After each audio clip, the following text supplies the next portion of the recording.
आज हम past continue tense के बारे में सीखेंगे और उसे कैसे हम रोज़मर्रा के जीवन में इस्तेमाल करते हैं उसके बारे में जानेंगे। भूतकाल के किसी समय कोई क्रिया जारी थी यह दर्शाने के लिए अपूर्ण भूतकाल का प्रयोग होता है। अपूर्ण भूतकाल की पहचान क्रिया के अंत में रहा था, रही थी, रहे थे जैसे हम कुछ वाक्यों को देखेंगे। मैं जा रहा था, वह आ रही थी, मैं सुन रहा था, वह बोल रहे थे, हम पी रहे थे। पास्ट कंटिन्यू टेंस का formula subject plus was were plus verb में आईएनजी। उदाहरण देखने से पहले वॉज वर का फर्क देखते हैं।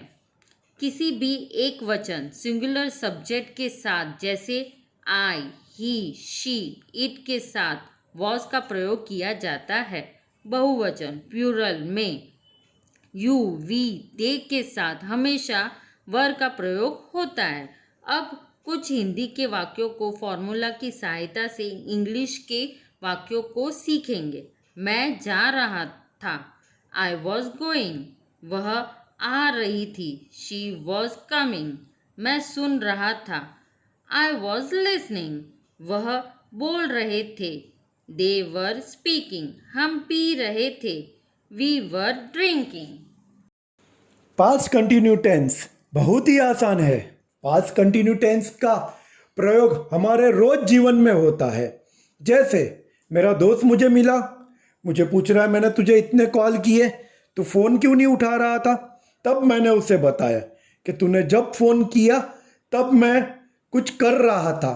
जैसे सुबह मैं ऑफिस जा रहा था, दोपहर को मैं खाना खा रहा था, शाम को मैं घर आ रहा था और रात को मैं सो रहा था। इस तरह पास्ट कंटिन्यू टेंस की मदद से मैंने मेरे दोस्त को मैं पास्ट में क्या क्या कर रहा था वो बताया। और हिंदी में आपको समझ में आ गया कि हिंदी में हम रोज़ इसका इस्तेमाल करते हैं। इंग्लिश में और भी आसान है। फॉर्मूला तो आपको पता ही है, क्या है बोलो। फॉर्मूला है subject plus was were plus verb में आईएनजी। अब इसे वही मैंने जो मेरे दोस्त को कहा वो उसे अब मैं इंग्लिश में इस फॉर्मूला की सहायता से कहूँगा। जैसे I was going office, afternoon में आई वॉज ईटिंग, इवनिंग में आई वॉज गोइंग और नाइट में आई वॉज स्लीपिंग।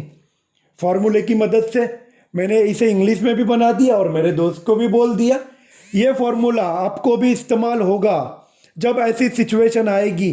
आपको बताना है कि आप पास्ट में तब क्या कर रहे थे, आपको प्रूफ करना होगा, तब जाके तुमको पास्ट कंटिन्यू टेंस का फॉर्मूला इस्तेमाल करना है। समझ में तो आ ही गया होगा। तो दोस्तों आज से ही पास्ट कंटिन्यू टेंस का फॉर्मूला यूज़ करना चालू कर दो, क्योंकि हिंदी में तो आप बोलते ही हो, अब इंग्लिश में बोलना चालू कर दो। All the best.